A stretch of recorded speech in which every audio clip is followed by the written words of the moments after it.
안녕하세요. 안녕하세요. 네, 이제 11강, 11주 둘째 시간 됐습니다. 우리가 지난 시간에 양자역학에 대해서 미시세계의 운동법칙 첫 번째 시간을 했고, 이번 두 번째 시간이 되겠어요. 아직 미세계 운동법칙을 다 이렇게 말하지를, 유도하지를 않았습니다. 그런데 우리 거시세계의 운동법칙인 뉴턴의 운동방정식이 미시세계에서는 성립하지 않는다라고 했는데, 그래서 아주 다른 게, 미세계에서는 뉴턴의 운동법칙과는 전혀 다른 게 어떤 방정식이 있던 그런 게 생겼냐, 이런 의미가 아니라, 사실은 뉴턴의 운동법칙에 근거하는 것이 이제 미시세계 운동법칙이 됩니다. 그걸 우리가 보이려고 하는데, 무엇이 달라졌냐면 그것을 설명하는 방법이 달라졌다고 하는 겁니다. 거시세계를 설명하는 방법과 미세계를 설명하는 방법이 달라졌어요. 그런데 여기서 또 중요한 건 뭐냐면, 미세계는 어떻게 생겼는지 볼 수도 없고 몰라요. 어떻게 설명하는지 몰라요. 이 모르는 걸 알아내야 된다라고 하는 것이죠. 그래서 우리 지난 시간에 거시세계를 기술하는 방법이 무엇이었던가 돌아봤습니다. 그랬더니 어떻게 했냐면, 위치 공간의 화살표 벡터를 이용을 해가지고 뉴턴의 운동법칙을 표시했죠. 그래서 이걸 계산을 하려면 기절을 만들어야 됐어요. 그래야지 숫자로 계산을 했죠. 그것과 유사하게 미세계로 갔더니 위치 공간하고는 전혀 상관이 없는, 이건 이제 추상적이고 개념적인 공간이에요. 그런 공간을 이제 하나 상정하고 거기에 위치 공간의 화살표 벡터에 대응하는 상태 벡터를 도입했습니다. 그래서 이 상태 벡터가 위치 공간이와 화살표 벡터의 기저가 만족해야 되는 그것과 비슷한 그런 기저를 만족하는 공간을 만드는데, 그 공간이 뭐라고 그랬어요? 그 공간이 뭐라고 그러는 데까지는 했어요, 안 했어요? 했죠. 그 공간이 뭐라고 그랬어요? 힐버트 공간이라고 그랬죠. 그래서 힐버트 공간에서 이제 우리 뉴턴의 운동법칙과 유사한 그런 미세계 운동법칙을 표현을 해보려고 합니다. 그래서 미시세계에서 필요한 건 뭔가 봤더니, 거시세계에서는 그냥 화살표 벡터면 됐는데 그렇지 않더라. 그래서 힐버트 공간에서는 미세계 상태 벡터와 연산자가 표시되는 공간이 힐버트 공간인데, 이 힐버트 공간의 기저를 이제 뭔지는 모른다 그랬어요. 뭔지는 모르는데 이렇게 표시를 했어요. 이렇게 표시했는데 이 n이 서로 다른 걸 표시하는 거예요. 근데 이 n은 어떤 조건이 있냐면, 여기서 이 n은 사실은 우리 위치 공간의 기저 벡터는 n이 i는 1, 2, 3 세 개밖에 없었죠. 근데 상태 벡터에서는 이게 위치 공간하고는 다르기 때문에 1, 2, 3 세 개로 제한될 이유가 없어요. 얼마든지 많아도 좋겠어요. 그래서 유한한 수일 수도 있고 무한한 수일 수도 있고, 또 어떨 수도 있냐면 연속적일 수도 있다. 여기서 뭐가 있는데 이게 연속적일 수도 있다라고 하는 거죠. 자, 이렇게까지 우리가 의미를 일반화시키고 확장을 하게 됩니다. 그러면 이 힐버트 공간에서는 그 다음에 마치 위치 공간에서와 같이 힐버트 공간에서 스칼라 벡터 행렬을 생각할 수가 있는데, 이것은 위치 공간의 스칼라 벡터와는 의미가 좀 다르겠어요. 위치 공간에서의 벡터는 위치 공간에서 방향을 가리키는 양이었죠. 여기서는 그렇지 않고 힐버트 공간에서 방향을 가리킨다고 얘기해도 좋겠어요. 그런데 위치 공간의 방향과는 좀 다르겠어요. 그 다음에 이런 것들은 이제 어떻게 한 다음에 우리가 계산할 수가 있냐면, 기저로 대표한 다음에 이제 계산을 할 수가 있는데, 그때 그렇게 대표하면 힐버트 공간에서 그렇게 대표했을 때 한 개의 숫자로 대표되는 거, 이게 우리 스칼라라고 그러고, 그 다음에 몇 개의 숫자든지 한 행에 쭉 나열해서 대표되는 거, 그걸 우리가 벡터라고 부르고, 그 다음에 행렬처럼 양쪽으로 대표되는 거, 양쪽에 이렇게 대표되는 걸 행렬이라고 하는데, 이것들이 다 사용되는 용도가 따로 있습니다. 그래서 스칼라는 물리량의 값을 표시하는 데 이제 사용이 됩니다. 그래서 우리 이제 양자역학에서 뭔가 계산하면 계산한 결과는 숫자로 표시가 되겠어요. 그런데 벡터는 무엇을 표시하는데 표시되냐면 상태를 대표하는데, 바로 상태 벡터를 대표하는데 벡터가 이용이 되고, 나머지 행렬은 이제 무엇을 표현하는데 이용이 되겠어요? 연산자를 표현하는데, 행렬은 연산자를 대표하는데 이용이 되겠어요. 그래서 이렇게 사실은 이게 이제 무엇을 이용한 거냐면 양자역학이 당시에 수학에서 이미 알려져 있던 선형대수라고 하는 수학의 한 분야입니다. 선형대수는 행렬과 벡터에 대한 것을 다루는 수학의 한 분야였어요. 수학의 한 분야가 이렇게 나왔는데 행렬은 뭐예요? 숫자를 이렇게 나열해 놓는 게 행렬이었어요. 그 다음에 숫자를 아래로 이렇게 내려놓으면 그게 벡터였어요. 자, 이런 걸 도대체 어디다 사용하지? 수학에서는 있었는데 그게 어디다 사용하지? 그랬었는데 그게 바로 미시세계를 기술하는데 이 선형대수가 이용이 됐다라고 하는 겁니다. 그래서 여담이지만 이 양자역학이 처음 만들어질 때 하이젠베르크나 보른이나 이런 사람들은 대학교 때 수학 시간에 선형대수를 배웠어요. 어디서 사용되는지도 모르고. 그리고 나서 양자역학이 만들어질 때 봤더니 선형대수의 수학의 법칙들이 그대로 적용이 되는 걸 보고서 깜짝 놀랐다고 합니다. 자, 그게 이제 무슨 말인지 우리 앞으로 보도록 하겠어요. 그런데 이런 연산자가 있으면 그 연산자에는 고유벡터와 고유값이라는 게 있습니다. 이거 우리가 지금부터 정의하도록 하겠어요. 그러니까 연산자의 역할은 뭐라고 그랬냐면 연산자는 어디에 적용이 된다고 그랬어요? 어디에 작용시켜요? 연산자는 그렇죠. 상태 벡터에 작용시키는 역할밖에 안 해요. 상태 벡터에다 연산자를 작용하면 어떻게 됐어요? 그 상태 벡터가 다른 상태 벡터로 바뀌었어요. 그거밖에 한 일이 없어요. 그래서 상태 벡터에 작용하여 다른 상태 벡터로 바꾸는 것이 바로 연산자의 역할입니다. 그래서 여기는 다르다는 다르게 프라임으로 이렇게 다르다고 표시했어요. 그렇지만 이렇게 다른 걸로 바꿔놨는데 그 바꿔놓은 것이 원래 거하고 우연히 똑같을 수 있겠어요? 없겠어요? 뭐 그래도 상관이 없겠어요. 그래서 여기에 근데 여기에 상태 벡터라고 할 때 상태 벡터에다가 숫자를 곱해도 양자역학에서는 우리가 나중에 이야기하겠지만 그 똑같은 상태 벡터입니다. 그것은 여러분이 무엇으로 생각하면 좋냐면 그런 거 경험한 적이 있는지 모르지만 미분방정식에 특히 제차 미분방정식의 풀이가 있다고 하면 그 풀이에다가 숫자를 곱해도 똑같은 풀이가 돼요. 그래서 우리가 앞으로 이제 여기서 나오는 그 미지세계의 운동 법칙이 전부 다 미분방정식으로 나오는데 여기에 상태 벡터는 그 미분방정식의 풀이가 되겠어요. 거기다 똑같은 숫자를 곱하더라도 그건 똑같은 풀이에요. 그래서 이 상태 벡터가 어떤 상태, 여기에 있는 미지세계에 있는 시스템의 상태를 표시하는데 그 상태 벡터에 어떤 숫자가 곱해졌다고 하더라도 그건 똑같은 상태 벡터다라고 얘기할 수가 있겠어요. 그래서 그 숫자를 어떤 숫자를 곱하는 게 제일 좋냐면 숫자 아무 숫자나 곱해도 좋으니까 나중에 둘을 내적시켰을 때 1이 되게 하는 숫자를 이제 곱하는데 그걸 우리가 규격화라고 하죠.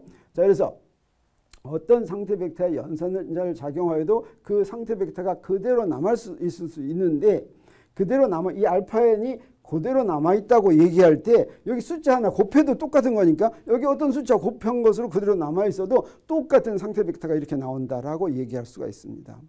근데 이렇게 똑같은 게 나올 때 알파 1을 했더니 똑같은 게 나온다고 그래요. 알파 2를 했을 때 똑같은 거 나올 때 그 숫자가 다를 수가 있어요. 다를 수가. 그래서 그래서 이렇게 똑같은 게 나오면 이 똑같은 게 나오는 것을 이 연산자에 뭐라고 부르냐면 고유 상태 벡터라고 불러요. 작용을 했는데도 똑같은 게 나오면 고유 상태 벡터라고 그러고 그때 여기에 곱해지는 이 숫자를 고유값이라고 부릅니다. 그래서 연산자의 고유 벡터와 고유값이 그렇게 정의가 되겠어요. 그게 무슨 말인지는 우리가 조금 더 반복을 할 테니까 아마 이해할 수가 있겠어요. 그래서 우리 여기 똑같은 건 다시 한번 썼는데 이렇게 썼다면 이런 관계가 성립하면 그러면 알파-n은 이 알파-n은 하나가 있는 게 아니라 알파-n, 알파-2, 알파-3 여러 개가 있을 수 있어요. 그렇게 여러 개가 있을 때 그 여러 개를 이 연산자의 고유 벡터라고 하고 그 앞에 곱해주는 것들이 그 고유 벡터에 따라서 곱해지는 것들이 다 달라요. 하나씩밖에 결정이 안 돼요. 그래서 그 앞에 곱해지는 이 숫자로 가지고 이 고유 상태를 표시합니다. 그래서 여기다 이렇게 알파-n 이렇게 쓴 건 뭐냐면 이거 상태 벡터인데 이 상태 벡터의 고유값은 알파-n이에요. 이렇게 표시한 거예요. 이 상태를 구분하는 이름이에요. 이 상태를 바로 이 고유값으로 구분을 합니다. 그래서 이렇게 이름을 붙였어요. 네, 그러면 조금 더 계속하면 간단한 예로 우리 이제 연산자를 행렬로 대표할 수가 있다고 그랬죠. 기저가 뭔지는 모르지만 기저로 대표했더니 행렬로 대표했다고 쳐요. 그래서 어떤 연산자가 이런 식으로 대표가 됐다고 쳐요. 그러면 자, 이 연산자가 상태 벡터에 적용한다라고 하는 뜻은 이런 뜻이에요. 이런 연산자가 있는데 이렇게 대표된 상태 벡터가 있다면 상태 벡터는 이렇게 아래 위로 이렇게 된 숫자로 이게 상태 벡터로 대표된 거예요. 그래서 곱했더니 어떻게 돼요? 이걸 곱하는 거, 이 행렬하고 벡터를 곱하는 방법 여러분 압니까? 모릅니까? 알죠. 알죠. 어떻게 하면 이렇게 3 곱하기 1 더하기 2 곱하기 2 이렇게 되죠. 그랬더니 어떻게 됐어요? 이거 7, 2 이렇게 됐죠. 그래서 여기에 어떤 상태 벡터에다가 연산자를 곱했더니 이게 어땠어요? 어떻게 다른 상태 벡터가 됐죠. 다른 상태 벡터가 됐어요. 그런데 똑같은 것도 여기다 뭘 곱하냐면 다른 거 한번 곱해요. 1하고 마이너스 1을 곱해보겠어요. 그랬더니 어떻게 되냐면 똑같이 아까 했어요. 똑같이 했더니 그 결과가 뭐가 되냐면 마이너스 1, 2 이렇게 됐어요. 그러면 우리 이 상태 벡터하고 이 상태 벡터는 똑같은 상태 벡터라는 걸 우리가 알 수가 있어요. 왜 그러냐면 여기다가 마이너스 1만 곱하면 이게 됐죠. 네, 이런 식으로. 그래서 이런 벡터가 있으면, 이런 연산자가 있으면 이런 연산자의 이런 역할을 하는 상태 벡터는 아주 많은 숫자가 있지 않아요, 사실은. 이게 2x2, 행의 수가 둘이고 열의 수가 둘인 2x2 행렬로 표시된 연산자의 고유 벡터는 몇 개뿐이 없냐면 2개뿐이 없어요. 3x3로 나타낸 행렬로 나타낸 연산자의 고유 벡터는 몇 개 있겠어요? 모르겠어요? 안 가르쳐 줬으니까 모르겠죠? 3개뿐이 없어요. 네, 4x4로 된 거는 몇 개 있겠어요? 4개뿐이 없어요. 쉽죠? 네, 10x10은 몇 개 있겠어요? 10개 있어요. 네, 쉬워요. 네, 딱 2개밖에 없어요. 그랬을 때 요 하나 있었는데 또 하나 있겠죠. 또 하나 찾아내면 어떤 게 찾아낼 수가 있냐면 여기에 2, 1 이런 걸 찾아냈어요. 여기다 곱해보면 8, 4 이렇게 되는데 앞에 4를 곱해야지 돼요. 그랬을 때 우리 뭐라고 얘기하냐면 이때 위에 거는 고유 벡터가 1, 마이너스 2인데 요 고유 벡터의 고유값은 마이너스 1, 요 고유 벡터의 고유값은 4다 이렇게 얘기해요. 또 이런 고유 벡터는 어떤 특징을 가지고 있냐면 둘을 한번 곱해봐요. 둘을 곱한다는 건 처음에 거 곱하고 나중 거 곱해서 더하는 거죠. 얼마 됐어요? 2개 곱하면 이거 내적이라고 하는데 요거 2개 곱하고 요거 2개 곱해서 더하니까 얼마 됐어요? 0 됐죠? 0 됐어요. 이게 사실은 왜 그러냐면 이 행렬이 어떤 행렬이에요? 대칭 행렬이죠. 대칭 행렬의 고유 벡터는 전부 이런 성질을 갖고 있어요. 고유 벡터들이 서로 곱했을 때 0 되는 걸 뭐라고 얘기하냐면 직교한다고 하는데 직교하는 이런 성질을 갖고 있어요. 그러면 물리에서 자주 이용되는 행렬을 보겠어요. 우리 조금 전에 예를 든 게 대칭 행렬이었는데 이렇게 물리에서 자주 이용되는 행렬 4가지를 여러분 기억하고 있으면 좋아요. 하나씩 하나씩 보겠어요. 뭐냐면 전치 행렬, 이건 그 4가지에는 아직 속하지 않아요. 전치 행렬은 이건 행렬을 얘기할 때 행과 열을 바꾼 행렬을 우리 전치 행렬이라고 하는데 예를 들어서 어떤 행렬이 이렇게 있다면 1, 2, 3, 4, 5, 6, 7, 8, 90 이런 식으로 된 행렬이 있다고 그래봐요. 이걸 어떻게 쓰냐면 1, 2, 3, 4, 5, 6, 7, 8 이렇게 쓰면 이게 행과 열을 바꾼 게 되죠. 이렇게 행과 열을 바꾼 표시를 뭐라고 하면 여기다 T자를 이렇게 붙여요. 트랜스포즈의 T를 따라서 T자를 붙이고 이걸 우리가 전치 행렬이다 이렇게 얘기합니다.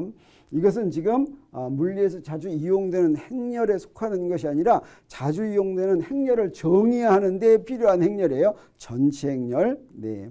그래서 우리 이거를 성분으로 이 요소로 표시한다면 A라는 행렬 AIJ 이렇게 표시했다면 이것의 전치 행렬은 AJI 이렇게 되겠어요. IJ를 바꾼 거다. I가 행의 열이에요. I, 1, 2, 3, 4 하면 이게 이쪽 이렇게 하는 게 이게 뭐예요? 이게 행이죠. 자, 이거 열이죠. 앞에 게 행이고 뒤에 게 열이죠. 그래서 행열이에요. 행과 열을 바꿨어요. 그래서 행을 뒤로 보내고 열을 앞으로 보내는 게 바로 정치행렬이다. 이렇게 생각할 수가 있겠어요. 그 다음에 또 뭐가 있냐면 복소 전치행렬이 있어요. 그냥 전치만 시키는 것이 아니라 요소들을 전부 다 복소수로 바꿔요. 그래서 혼주계 시킨다고 하는 것은 복소수로 바꾼다고 하는 건데 복소수로 바꾸는 건 복소 켤레로 바꾸는 거예요. 그거 어떻게 하는 거예요? 실수 부분은 그대로 두고 허수 부분에 부호를 바꾸는 거죠. 그렇게 한 거예요. 그래서 어떻게 하는 거냐면 이렇게 돼 있는데 이걸 행과 열을 바꿨어요. 그리고 나서 여기다 스타를 이렇게 표시하면 이게 켤레 복소로 복소수로 바꾼다는 게 뭐라고 그러지? A 더하기 BI라는 복소수가 있으면 요거 켤레 복소수를 A-BI로 바꾸는 거 이건 뭐라고 그러지 이거를? 켤레 뭐를 한다고? 켤레 복소수를 취한다. 네, 이렇게 켤레 복소수를 이렇게 취한 거예요. 그걸 영어로는 콘주게이트 시킨다 이렇게 얘기해요. 그래서 콘주게이트를 시킨 다음에 행과 열을 바꿨어요. 이건 우리 어떻게 표시하냐면 대거 이렇게 표시해요. 아까 T자는 행과 열만 바꿨죠. 여기에 복소까지 취하면 여기다 꼭대기에다 조금 올려요. 이렇게. 그러면 마치 십자가처럼 돼 있는데 이거의 이름이 뭐냐면 대거예요. 대거는 도끼를 얘기해요. 도끼. 이렇게 생긴 도끼. 그 도끼. 그래서 요거 A 대거 이렇게 읽어요. 아까 전체 행렬은 A 트랜스포즈 이렇게 읽는다면 요건 A 대거 이렇게 읽는데 이때 다시 말하면 우리 복소 전체 행렬은 어떻게 구하는 거냐면 AIJ면 그거의 복소 전체 행렬은 AJI 한 다음에 복소 켤레를 구했다. 이런 뜻이 되겠어요. 이런 뜻이.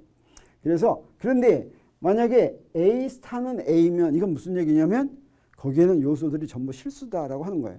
요거에 복소 켤레를 구했더니 그게 자신하고 같으면 어때요? 허수 부분이 없다는 거죠. 그러면 A 대가는 A 트랜스포즈하고 똑같아져요. 왜냐면 이게 실수니까 전부 다 실수니까 복소 취하나 마나지. 그래서 대거의 의미가 트랜스포즈하고 똑같아요. 그러면 A 트랜스포즈한 건 A 대거한 거나 같다. 이렇게 얘기해도 되겠어요. 특히 A 대거를 뭐라고도 부르냐면 어드조인트 행렬이다. 복소 전체 행렬 복잡하니까 이걸 그냥 어드조인트 행렬이다. 이렇게도 불러요. 네, 시간이 굉장히 빨리 가네요.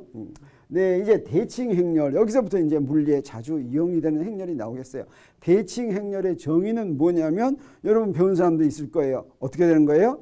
행과 열을 바꿨는데 어떤 게 되는 거예요? 똑같은 행렬이 되는 거죠. 자, 그래서 어떻게 되면 되냐면 여기도 1, 2, 3, 4 여기도 1, 2, 3, 4 이런 행렬이 있으면 여기도 6, 7, 8 여기도 6, 7, 8 이렇게 되면 이거 바꿔도 어떻게 되겠어요? 똑같이 되죠. 그래서 트랜스포즈를 시켰는데도 똑같은 행렬이 되면 이것을 대칭 행렬 또는 시메트릭 행렬이라고 부르고 이거를 간단히 쓰면 뭐라고 쓸 수가 있냐면 S 트랜스포즈를 했더니 S가 됐다 이렇게 쓸 수 있고 이거를 성분으로는 SJ가 SIJ다 이렇게 쓸 수가 있어요. 이것이 사실 이런 행렬이 우리 고전 물리학에서도 나와요. 역학책에도 나오고 전자기체학에도 나와요. 전자기체학이나 역학에 예를 들어서 모멘트 텐사 이런 거 있어요. 관성 텐사.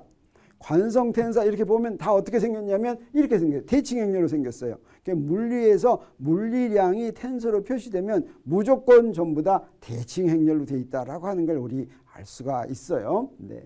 그다음에 또 허미션 행렬 이렇게 돼 있어요. 그래서 이 허미션 행렬은 대칭 행렬하고 비슷한 것인데 행렬의 요소들이 복소수도 허용이 될 경우 이때는 복소수가 허용이 될 때는 우리 트랜스포즈를 취하지 않고 뭘 취해요? 대거를 취해요. 그러면 허미션 행렬의 특징은 뭐냐면 행과 열을 바꾸고 콤플렉스 콘주게이트를 취해도 변하지 않는 거. 아까 대칭 행렬은 트랜스포즈한 게 같았는데 이거는 대거한 게 같다 이런 뜻이 되겠어요. 이건 어떻게 된 거예요? 이렇게 되면 돼요. 요 놈하고 요 놈이 비슷하 이런 식으로 돼 있으면 대거를 콤플렉스 콘주게이트를 취한 다음에 행과 열을 바꾸면 똑같이 돼요. 자, 그래서 여기 D는 여기 D 스타가 돼 있고 H는 여기 H 스타가 돼 있고 이렇게 돼 있으면 이런 행렬은 이렇게 요거와 같은데 그래서 이렇게 표시된 거예요. H 대가는 H면 이것을 우리가 허미션 행렬이라고 부르고 그걸 요소로 쓰면 이렇게 되겠어요. 만약에 H 대가는 H면 이건 뭐예요? 전부 실수만 있다면 대칭 행렬도 허미션 행렬이 된다. 또는 허미션 행렬이 대칭 행렬이 된다라고 우리 이렇게 얘기할 수가 있겠죠. 그래서 우리 사실은 어떤 것만 쓰면 되냐면 어드조인트하고 허미션 행렬만 쓰면 그 중에서 요소들이 전부 실수면 그냥 대칭 행렬이 되는 거예요. 그래서 네. 그다음에 이제 나왔으니까 조금 더 알아보면 우리 행렬 중에는 단위 행렬이라는 게 있어요. 아이덴티티 행렬. 어떻게 생긴 거냐면 이렇게 생긴 거예요. 4x4라면 여기 4개가 뭐 더 많으면 대각선 행렬만 전부 다 1인 거예요. 이런 행렬은 어떤 특징이 있냐면 뭔가를 곱하면 여기다 뭐를 곱하면 안 변하는 거예요. A에다 I를 곱하든 I에다 A를 곱하든 안 변하는 거예요. 이게 단위 행렬인데 이런 단위 행렬을 정의하면 우리 무엇을 정의할 수 있냐면 역행렬을 정의할 수 있고 역행렬은 A 인버스 이렇게 쓰는데 이 역행렬의 의미는 뭐냐면 이거는 A의 역행렬이다 이렇게 얘기해요. A의 역행렬에다 A를 곱하면 단위 행렬이 되는 거. 이걸 갖다가 우리가 단위 역행렬이다 이렇게 얘기하는데, 자 그래서 그랬을 때 이런 역행렬과 단위 행렬을 정의하면 우리 이제 직교 행렬을 정의할 수가 있습니다. 너무 행렬이 갑자기 많이 나와서 어리둥절합니까? 아니면 이미 여러분이 알고 있는 거라 할만합니까? 할만하죠. 네, 그러면 직교 행렬을 정의할 수 있는데, 직교 행렬은 뭐냐면 어떤 행렬이 있으면 그 행렬의 트랜스포즈가 바로 역행렬이 되는 게 되겠어요. 그래서 역행렬은 사실 어떤 행렬이 있으면 그 행렬의 역행렬 구하기가 굉장히 복잡해요. 근데 특별한 행렬 중에는 행과 열만 바꾸기만 하면 역행렬이 되니까 얼마나 좋겠어요. 그런 특별한 행렬이 있어요. 그래서 우리가 직교 행렬이라고 하는데 이렇게 되는 거예요. 다시 말하면 트랜스포즈한 것이 인버스가 역행렬이 되는 거예요.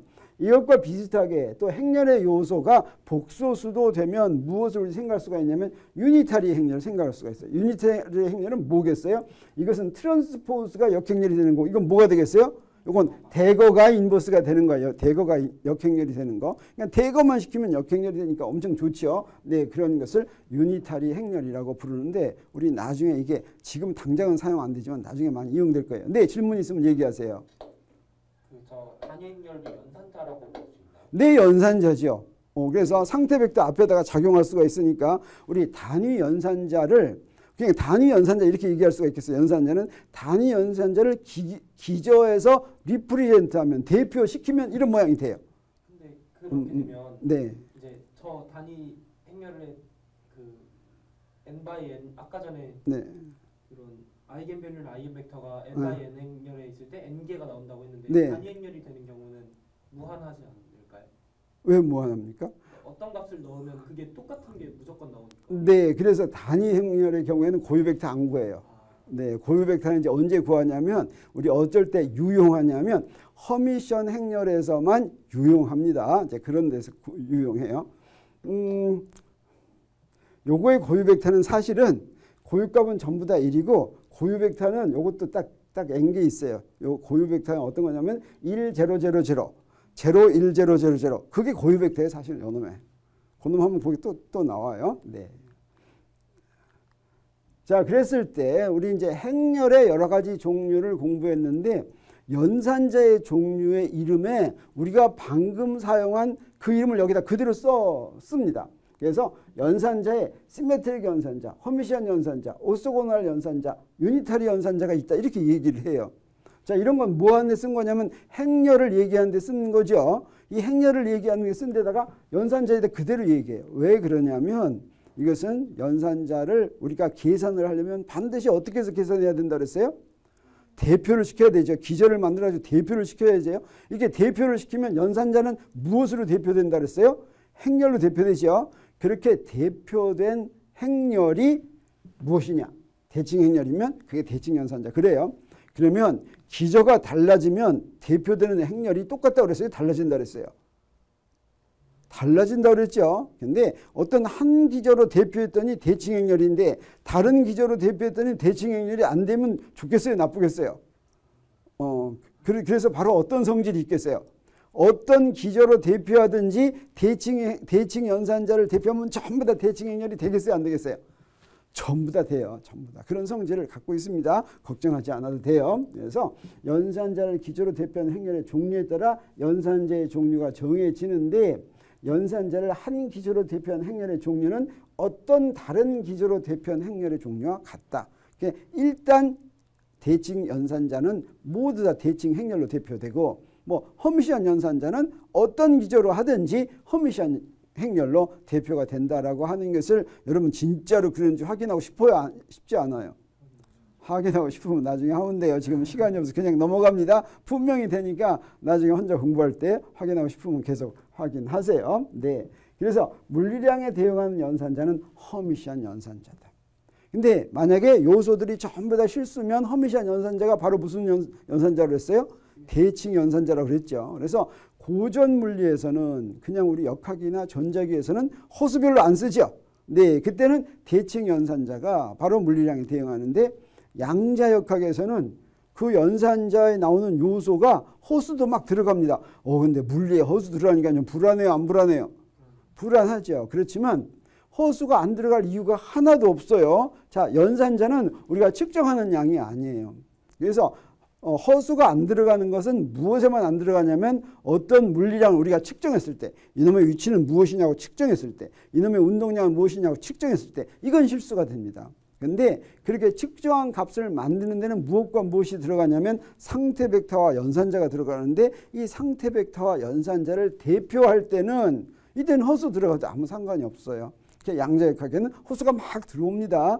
허다못해 양자역학을 대표하는 운동방정식에도 허수가 들어가요. 너무 걱정할 필요가 없어요. 네, 연산자에도 또 허수가 들어갑니다. 걱정할 필요 없어요.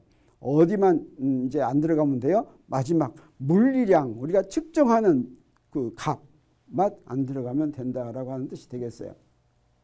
그 다음에 변환에 대응하는 연산자는 유니타리 연산자인데 이 변환은 한 좌표계를 다른 좌표계로 바꾼다든지 뭐 이런 거 하는 거예요. 이럴 때는 직교 연산자 또는 유니타리 연산자가 이걸 대표하게 됩니다.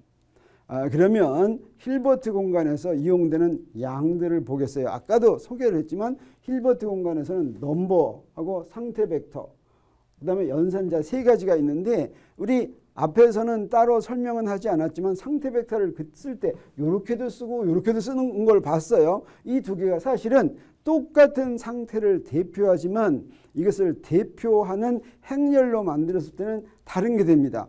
이렇게 한 거는 열 벡터가 되고 이렇게 쓸 때는 행 벡터가 되겠어요. 자, 그런 차이가 있어요. 네, 그래서 힐버트 공간에서 표현되는 식에서 이 세 가지 양이 포함이 되는데 이때 연산자의 상태 벡터는 뭐 이렇게 여러 가지로 쓸 때 이때 어디에다 써야 되냐면 쓰는 규칙이 있어요. 이런 노테이션을 우리가 사용했을 때 바로 편리한 점이 바로 이런 점인데 연산자는 여기서 본 것처럼 꼭 작대기 옆에다가만 써놨어요. 다시 말하면 연산자를 여기서 오 푸사 이렇게 썼지 푸사의 오 하고 뾰족한 연산 절대 안 붙였어요. 그러니까 연산자 옆에는 작대기만 나와야지 돼요. 연산자 옆에 뾰족한 곳만 그건 식 틀리게 쓴 겁니다. 식 틀리게 쓴 거예요. 그 다음에 또 상태 벡터는 이런 식으로 이렇게 놓일 수가 있어요. 자, 이렇게 놓였어요. 또 이렇게 놓였어요. 그런데 이렇게 놓였으면 어떻게 되냐? 이렇게 놓였으면 여기다 연산을 전혀 할 수가 없죠. 이렇게 양쪽이 뾰족하면 요 전체적으로는 이건 숫자가 돼요. 그래서 힐버트 공간에서는 넘버, 상태 벡터, 연산자 이렇게 되어 있는데 넘버는 어떠냐? 그냥 숫자로 썼든지 아니면 상태 벡터로 표시했으면 양쪽이 뾰족한 거예요. 뾰족한 거. 그 다음에 상태 벡터는 어떤 거냐? 식이 많이 있더라도 한쪽만 뾰족하면 그건 상태 벡터예요. 한쪽만. 근데 식이 많이 있는데 그냥 연산자만 있든지 여기 또 세 번째도 있나? 연산자와 상태 벡터는 넘버는 식이 어느 곳에나 모일 수 있는데 자, 여기에 연산자는 이런 식으로만 돼 있든지 또 상태 벡터도 잔뜩 있다면 양쪽 끝이 이렇게 막대기가 돼 있어요. 그럼 이거 연산자예요. 그러면 이쪽에도 상태 벡터 쓸 수도 있고 이쪽에도 상태 벡터 쓸 수도 있으니까 이게 바로 연산자가 되겠어요. 그래서 이 모양만 가지고 요건 전체적으로 숫자인지 전체적으로 상태 벡터인지 전체적으로 연산자인지 구분할 수 있어요, 없어요? 네, 있어요. 네, 구분할 수 있겠어요. 그래서 이때 이런 상태 벡터와 연산자를 쓰는 순서가 있는데 그때 하나 좋은 거 여기서 알파나 이런 숫자는 이것도 숫자죠. 이런 숫자는 아무데나 갖다 놔도 된다. 식에서 아무데나 놓을 수 있다라고 하는 거예요. 자, 이런 걸 조금씩 더 연습하면 나중에 잘 알 수가 있을 텐데 자, 이랬을 때 아까 얘기한 것처럼 이 두 개를 구분한다고 했는데 이름부터 달라요. 이걸 캣 벡터라고 그러고 이걸 브라 벡터라고 부릅니다. 그래서 힐버트 공간의 상태 벡터를 이렇게 두 개로 나누는데 이 두 개는 캣 벡터와 브라 벡터는 똑같은 상태를 대표하지만 기절을 정해서 대표하면 다른 걸로 대표가 돼요. 그래서 요 놈은 열 벡터로 대표되고 숫자를 밑으로 내려간 거 그다음에 요거는 행 벡터로 대표돼요. 그래서 예를 들어서 이렇게 되는 거예요. 요거 두 개 열 벡터하고 여기 브라 벡터하고 컬럼 벡터를 곱했죠. 이 컬럼 벡터하고 브라 벡터를 곱했는데 요거를 기저로 대표하려면 가운데에다 1 집어넣으면 됐어요. 그래서 여기다가 알파n하고 전부 n 넣으면 요거 1이죠. 요거 1을 했더니 요 놈은 대표된 거예요. 요거 대표된 거. 요 대표된 건 어떻게 되냐면 요렇게 된 파이1, 파이2, 파이3 이렇게 숫자로 대표됐어요. 요 놈도 대표된 거예요. 여기 있는 여기 뭐가 요거죠. 요것도 대표됐죠. 근데 요 놈은 어떻게 됐어요? 상태 벡터를 요 두 개를 이렇게 바꾼 거예요. 조금 이따 하겠지만 그건 어떤 특징이 있냐면 바로 컴플렉스 콘주게이트를 취한 게 되겠어요. 그래서 여기 이렇게 행벡터로 돼 있으면서 여기다 컴플렉스 콘주게이트를 취하는 이런 게 되어 있는데 전체적으로서 컴플렉스 콘주게이트 취하는 거를 우리가 어드 조인트 취한다고 하는데 이 어드 조인트 취하는 거를 연습해 보도록 하겠어요. 여기 캣 벡터와 브라 벡터는 어떻게 하냐면 어드 조인트를 취한 거예요. 여기서 캣 벡터의 어드 조인트를 취하면 어드 조인트가 뭐였어요? 행과 열을 바꾼 거였죠. 대표를 시키면 요 놈은 열 벡터였어요. 어드 조인트 취하면 행 벡터가 되면서 어떻게 돼요? 컴플렉스 콘주게이트를 다 취하는 거예요. 그래서 요 놈은 열 벡터가 된다. 요 놈을 어드 조인트 취하면 어떻게 되겠어요? 요거 브라 벡터를 요거는 행 벡터가 되겠어요. 요건 캣 벡터가 되겠어요. 캣 벡터. 또 뭐 다른 거 해보도록 하겠어요. 여기에 이렇게 되어 있는 거 열 벡터 하면 어떻게 될까? 근데 요 전체를 할 것 같으면 순서를 바꿔줘요. 두 연산자가 있어가지고 요놈한테 트랜스포즈를 한다든가 뭐 하면 순서를 바꿔줘요. 그래서 순서를 바꿔준 다음에 바꿔주니까 요 놈이 뭐가 되냐면 요 캣 벡터가 브라 벡터가 되고 순서를 바꿔서 요 브라 벡터가 이렇게 캣 벡터가 되는 거예요. 요것도 마찬가지예요. 순서를 바꿔줬어요. 그래서 요 놈이 순서를 바꿔줘서 요 캣 벡터가 이쪽에 브라 벡터로 되고 요 캣 벡터 브라 벡터가 요쪽에 캣 벡터로 됐어요. 그래서 요 놈은 이렇게 어드 조인트를 취하면 그대로 어드 조인트 취한다라고 하는 거 알 수가 있겠죠. 그 다음에 이런 식이 있다면 이것의 양변에 어드 조인트를 취하면 그러면 각각의 어드 조인트가 되는데 순서 바꿔주는 거예요. 그래서 요거 어드 조인트 취했으니까 브라 벡터가 됐어요. 요거 어드 조인트 취하면 브라 벡터 되고 5의 대거 이렇게 되죠. 그 다음에 뭐 이런 거 한다면 요건 숫자라고 한다면 숫자는 어떻게 하냐면 스타가 되겠어요. 숫자의 어드 조인트 취하면 복소 켤레가 된다라고 하는 거 우리가 알 수가 있겠어요. 자, 그 다음에 넘버 알파의 어드 조인트. 넘버 알파를 만들 수 있는 방법은 많았어요. 그래서 알파 하나만 있다면 알파 스타가 돼요. 그래서 2의 대가하면 이거 2죠. 이거 실수밖에 없으니까. i의 대가하면 어떻게 되겠어요? 마이너스 i 이렇게 되겠어요. 그 다음에 1 더하기 i의 대가하면 1 마이너스 i. 이게 복소 켤레를 취한다라고 하는 거예요. 그런데 알파가 이렇게 해서 숫자를 만든 거라고 하면 어떻게 되겠어요? 요놈의 대가를 취하면 이거 순서 바꾼다 그랬죠. 여기다 대가를 이렇게 취했어요. 요놈의 대가를 취했어요. 이거 순서 바꾸는 거예요.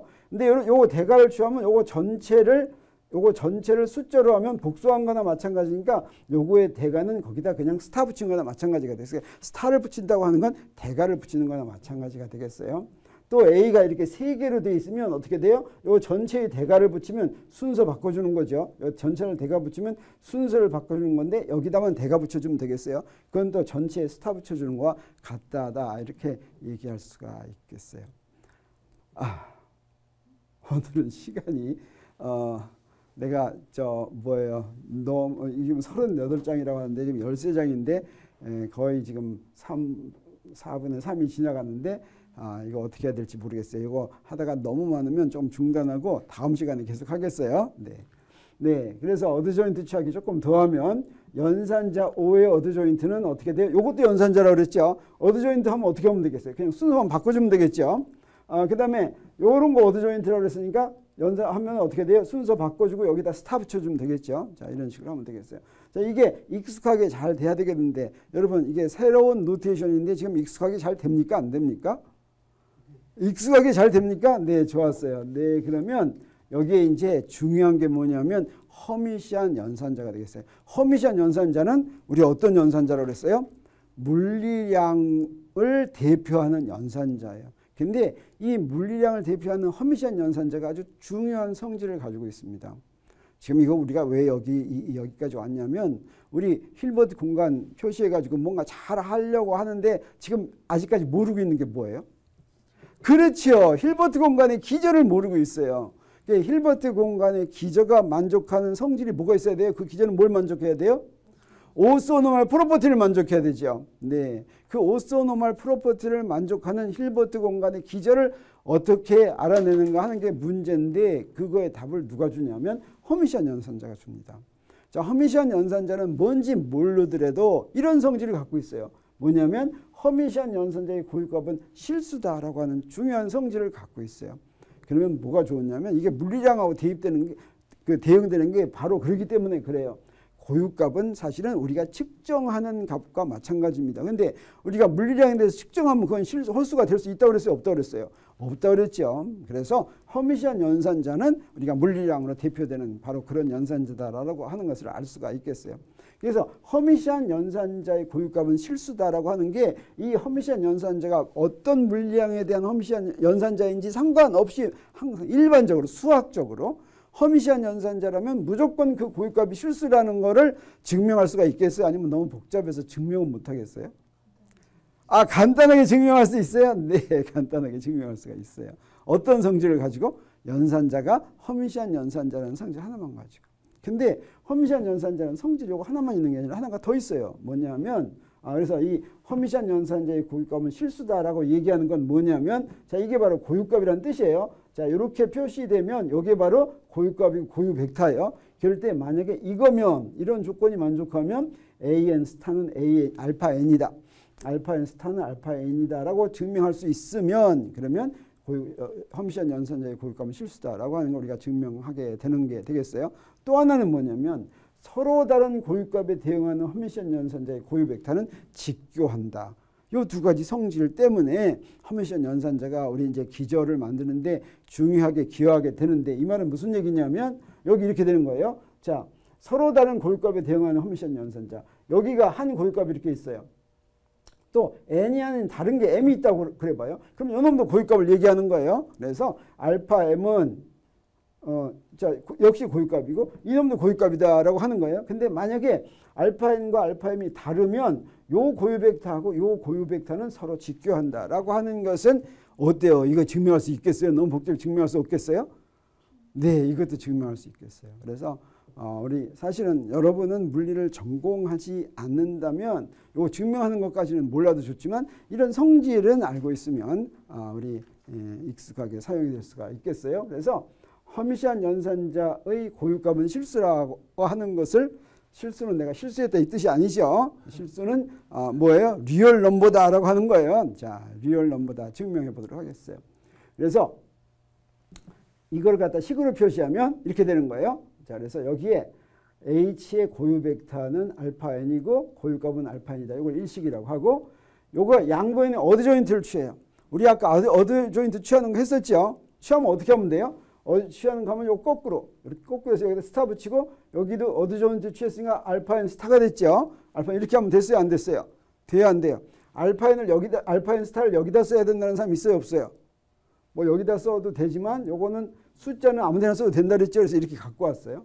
그리고 나서 어떻게 하냐. 요걸 이식이라고 한 다음에 일식에는 알파 n을 내적하고 일식에 알파 n 내적하는 게 아니라 꼭 맞나? 일식에는 알파 n을 내적하는 거야. 이쪽에다 내적하고 이식에는 그래서 요거는 불화를 내적하고 여기는 캣을 내적해요. 그러면 어떻게 됐냐면 여기다 불화를 내적했으니까 일식은 이렇게 됐어요. 일식은 이렇게 됐어요.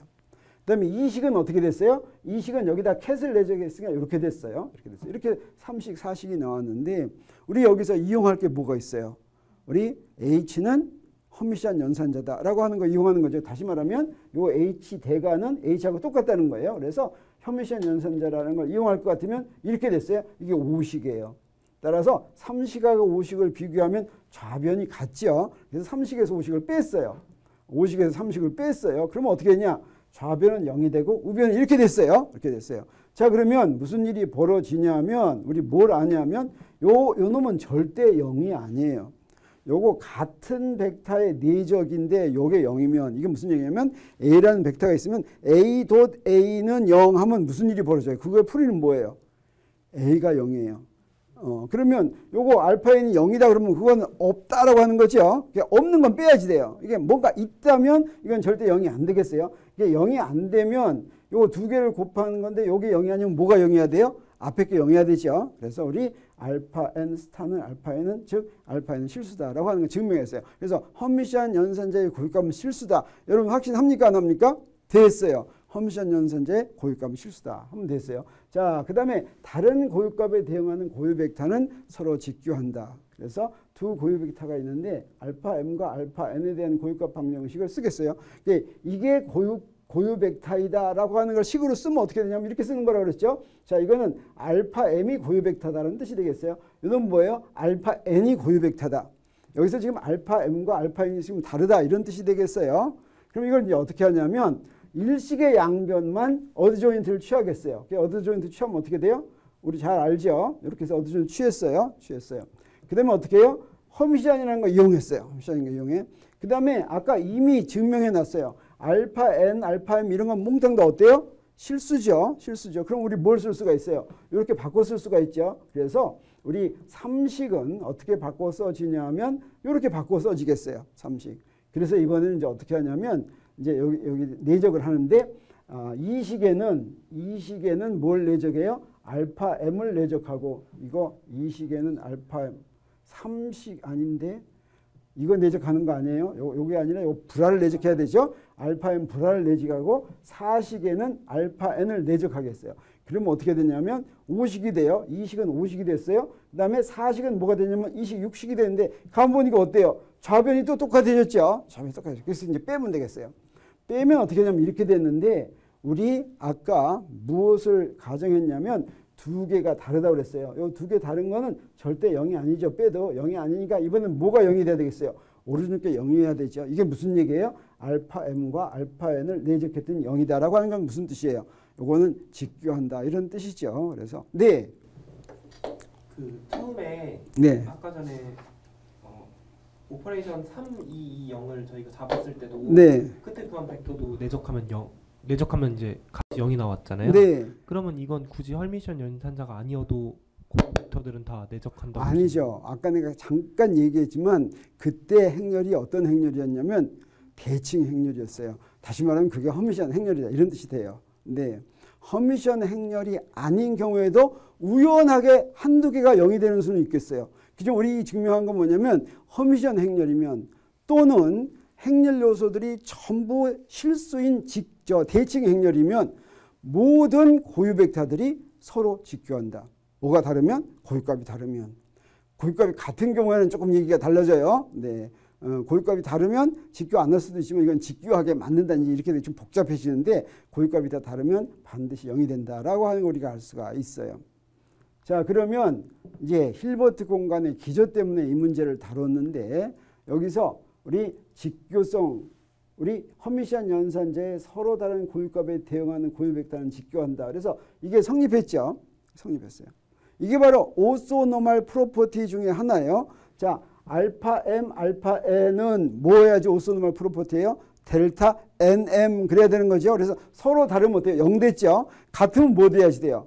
같으면 1 돼야 되는데 1되게는 우리가 만들 수가 있어요. 규격화. 상대 벡터는 적당한 수를 곱해서 항상 1이 되도록 만들 수가 있어요. 왜 그러냐면 여기 상태 벡터에다가 어떤 수를 곱해도 똑같은 벡터라고 그랬어요? 안 그랬어요? 똑같은 벡터죠. 기왕이면 1 되도록 만들어요. 그걸 우리가 규격화라고 그래요. 이렇게 해서 만들면 우리 뭘 알 수가 있냐면 허미시안 연산자의 고유 벡터들은 무엇을 형성한다고 얘기할 수가 있겠어요? 허미시안 연산자의 고유 벡터들은 이걸 만족한다. 오소노멀 프로퍼티를 만족한다. 그래서 힐버트 공간의 기저가 될 공간을 만족해. 그래서 우리 이제 힐버트 공간의 기저는 뭘로 만들면 좋겠다라는 거 알 수가 있는데 그거 딱 뭐 한두 가지만 있냐 하는 게 아니라 모든 허미시안 연산자의 고유 벡터는 몽땅 다 기저가 될 수가 있어요. 근데 허미시안 연산자는 어때요? 물리량에 대응하는 연산자는 전부 다 허미시안 연산자라고 그랬죠. 그래서 우리 허미시안 연산자의 고유 벡터는 자, 요거 오소노멀 프로퍼티를 만족하면 컴플리트네스 프로퍼티도 자동으로 만족하고 그래서 물리량에 대응하는 연산자는 모두 허미시안 연산자라고 하는 걸 얘기할 수가 있고 그다음에 물리량에 대응하는 연산자의 고유 벡터는 모두 힐버트 공간의 기저로 이용될 수 있다라고 하는 걸 우리가 알았어요. 그래서 우리 이제 두 번째 시간까지 기저가 뭔지 찾아냈어요. 기저가 뭔지 찾아냈어요. 그래서 자주 이용이 되는 기저로는 이제 뭐 위치 연산자, 운동량 연산자, 에너지 연산자 이런 것들을 이제 자주 사용할 텐데 우리 사실은 이 두 번째 시간에 훨씬 더 많이 하려고 했는데 뭐 절반도 지금 못했죠. 그래서 더 하는 거는 좀 무리가 있을 것 같고 나머지는 우리 다음 시간에 하도록 하겠어요. 이 7주 강의는 1시간을 더 연장을 해야 돼. 11주 강의는 1시간을 더 연장해야 되지 않을까 이런 생각도 들긴 하는데 그래서 일단 오늘은 여기서 마치고 그다음에 다음 시간에 나머지 부분을 하도록 하겠어요. 수고했습니다.